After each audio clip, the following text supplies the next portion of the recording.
CBS News has confirmed that New York Congressman George Santos faces criminal charges and is expected to turn himself in later today. The freshman Republican has admitted to telling phony stories about his background and qualifications during the campaign. Well, the Justice Department has been investigating his finances. Caitlin Huey-Burns is on Capitol Hill. Good morning, Caitlin. What do we know about the charges?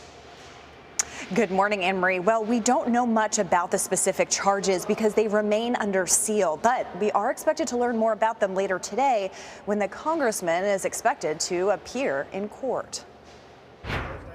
After months of legal scrutiny over George Santos's finances, federal prosecutors filed charges against the congressman in the Eastern District of New York. Well, there's a clock ticking. Renewing calls from many of his New York Republican colleagues to resign. George Santos should have resigned in December. He should have resigned in January. He should have resigned yesterday, and maybe he'll resign today.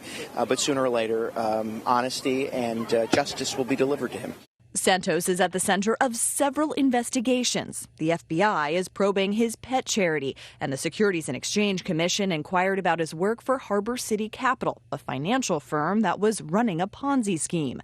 And in March, the House Ethics Committee opened an investigation into Santos's financial disclosure forms and whether he violated federal conflict of interest laws. How can you effectively do your job? In January, Santos removed himself from committee assignments and was defiant. Are you confident that you will be cleared? Yes, I am. Why? Why are you confident you'll be cleared? I'll be cleared because I have nothing to hide. If you have nothing to hide, why do you think you're under investigation? Santos was notably absent from House floor voting Tuesday night, and Speaker Kevin McCarthy suggested support for the freshman congressman is limited if he's found guilty. If a person is indicted, they're not on committees, they have the right to vote, but they have to go to trial. Now, we sought comment from Santos directly and from his attorney and his congressional office and did not hear a response. Meanwhile, the congressman has been moving ahead business as usual. Just earlier this month, he announced his bid for re-election. Anne-Marie? So I do want to get to that, Caitlin, but you're the person to talk to because you did a documentary on this guy, and you point out that there are multiple investigations. Not all of them are criminal, though. So do we have sort of an inkling as to, what these charges may be about? Yeah, and they've remained under seal, so we don't exactly know. But we know that federal prosecutors had been zeroing in on his finances and financial disclosures. Just to kind of back up, there were big questions about his campaign finance forms, specifically money that he alleged to have loaned his campaign in the form of $700,000 or so of dollars.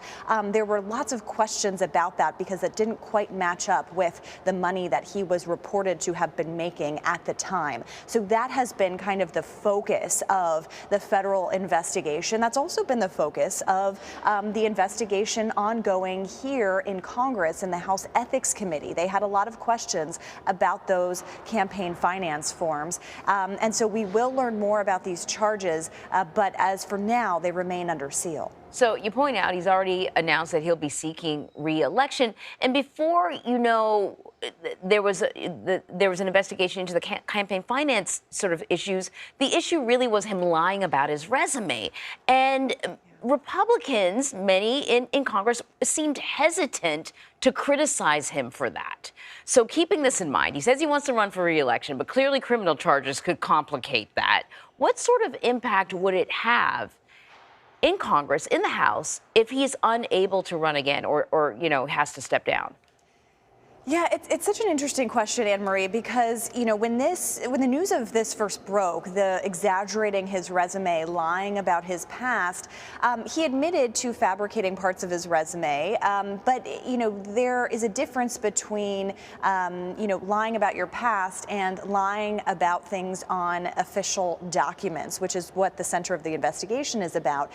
But you did see Republicans in New York over the course of the past few months, as more and more allegations were coming forth, call on him to resign. So he's lost all of the party infrastructure really in New York, especially in the counties that he represents in Congress.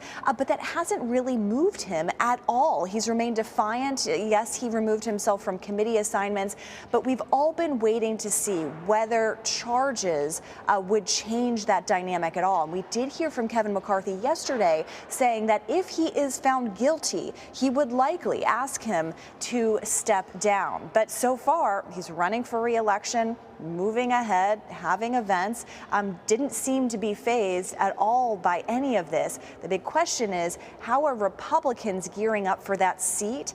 Because that is such a critical seat. Remember, the majority in Congress that Republicans hold is so narrow and dependent on seats like Santos's in New York. Yeah, I remember the CBS Reports doc that you worked on. The constituents were starting to organize. They were starting, to demand that he step down. I don't know whatever happened with those calls, but Caitlin, great talking to you. Thank you very much. Thank you.